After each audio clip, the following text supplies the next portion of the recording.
बंधू भगिनींनो, येत्या 31 मार्च 2024 रोजी नाथषष्ठी आहे. म्हणजे एकनाथ महाराजांनी त्या दिवशी समाधी घेतली. संत एकनाथ महाराज यांच्या कार्याचा थोडक्यात आढावा आपण घेणार आहोत. एक प्रसिद्ध अभंग जो आपल्या सर्वांना माहिती आहे. संत कृपा झाली, इमारत फळा आली, ज्ञानदेवे रचिला पाया, उभारिले देवालयाला, नामातयाचा किंकर, त्याने केला हा विस्तार. आणि पुढे असं म्हटलं आहे की एकनाथ जनार्दन, खांब दिधला भागवत, तुका झालाशे कळस. यामधील एकनाथ भागवत याविषयी थोडेसे विवेचन आवश्यक आहे. जनार्दन स्वामीचे शिष्य एकनाथ महाराज यांनी भागवताच्या 11 स्कंदावर टीका लिहिली. ज्ञानेश्वर माऊलींनी गीता प्राकृतात आणली, तर नाथांनी भागवत आणि रामायण हे प्राकृतात आणलं, मराठीमध्ये आणलं, सामान्य जनतेसाठी ते उपलब्ध केलं. आजही खेडेगावात मोठ्या प्रमाणावर रामायण कोणते, तर भावार्थ रामायण जे नाथ महाराजांनी लिहिलेले आहे.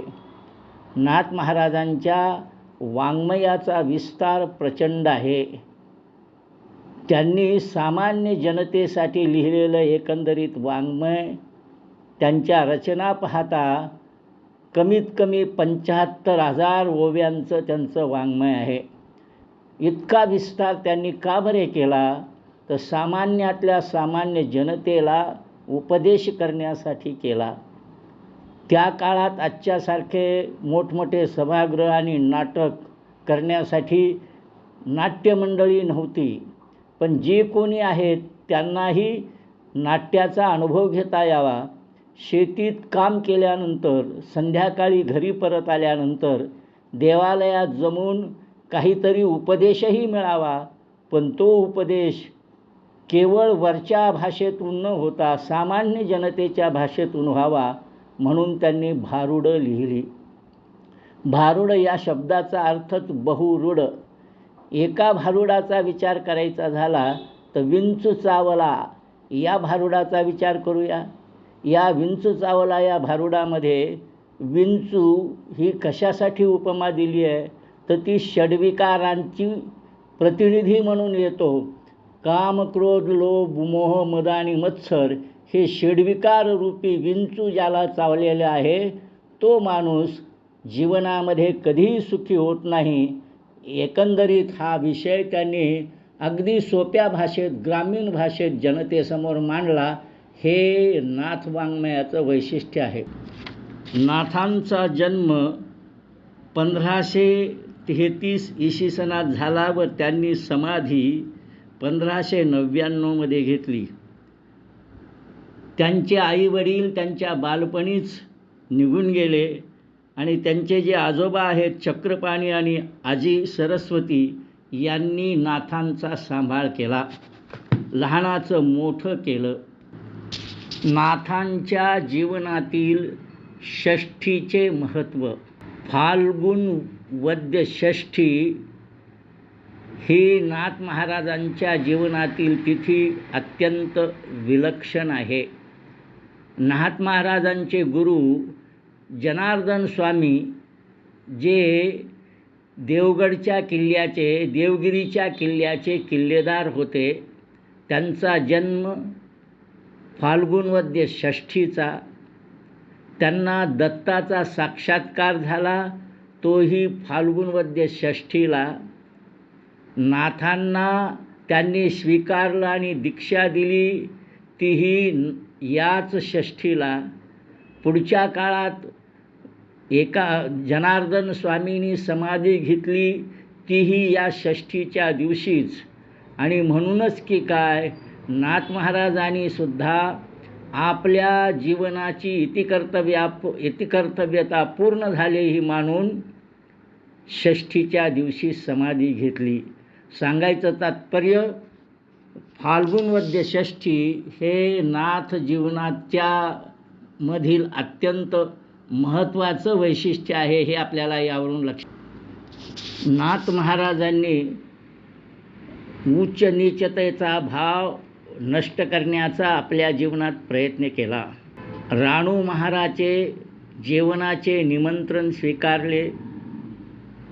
त्याचप्रमाणे नदीच्या वाळवंटात उभे असलेले महाराचे पोर उचलून घेऊन त्याच्या घरी नेऊन पोहोच केले. श्राद्धाचं अन्न शिजवलं गेलं होतं. सुवासिक स्वरूपाचा वास बाहेर येत होता. बाहेरून आज आपण जो शब्द वापरतो तो ती दलित मंडळी जात होती. त्यापैकी एक पोर असं म्हणालं की किती सुवास येतोय ह्या अन्नाचा, असं अन्न आपल्याला खायला मिळेल का? असं म्हटल्यानंतर नाथ महाराजांनी खरोखरच त्या सर्वांना आपल्या घरी बोलवून ते सर्व सुग्रास अन्न ब्राह्मणांच्या आधी त्यांना जेवू घातलं.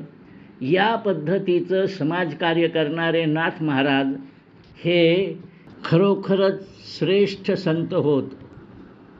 मला आणखी त्यांनी केलेल्या एका महत्त्वाच्या कामाकडे लक्ष वळवायचे आहे.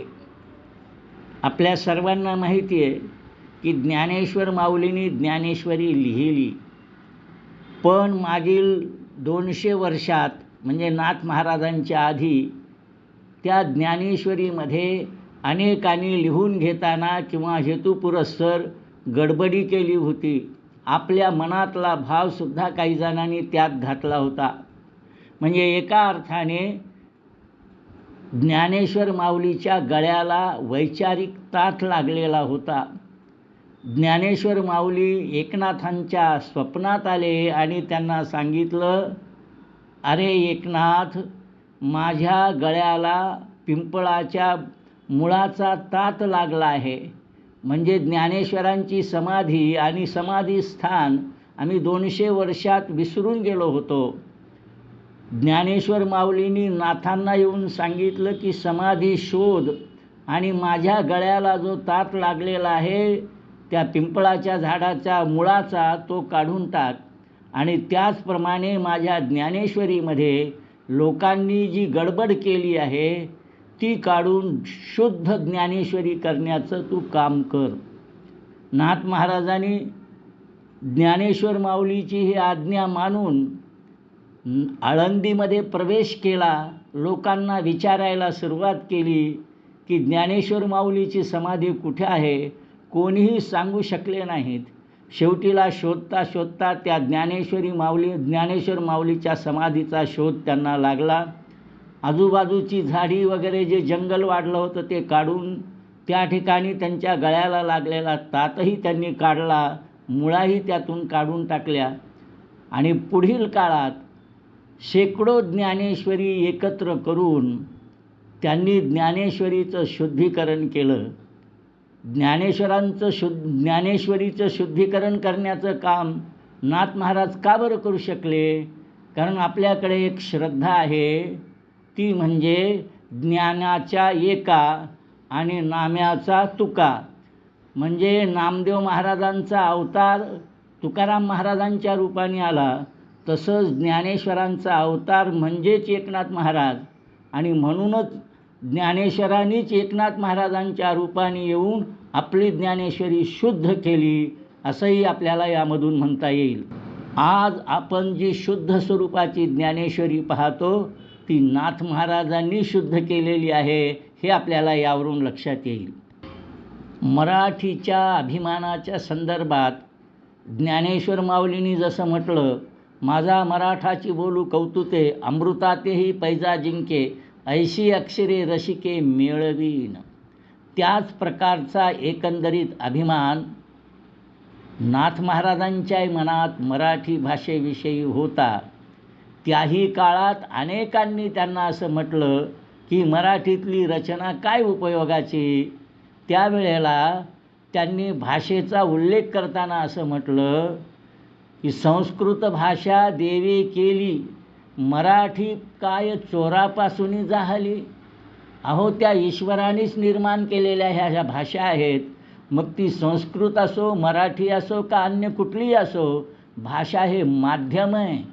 ईश्वराला प्राप्त करण्यासाठी भाव असावा लागतो. भाषा कोणतीही असली तरी चालते, भगवंताला सर्वच भाषा प्रिय आहेत. अशा प्रकारचा भावही त्यांनी आपल्या वाङ्मयामधून मांडला आणि समाजामध्ये ज्ञानेश्वरांच्या नंतर मराठीचं महत्त्व मोठ्या प्रमाणावर वाढवण्याचं आणि वाङ्मय निर्माण करण्याचं काम नाथांनी केलं. आणि म्हणून नाथांचं वाङ्मय आजही सर्वत्र प्रचलित आहे.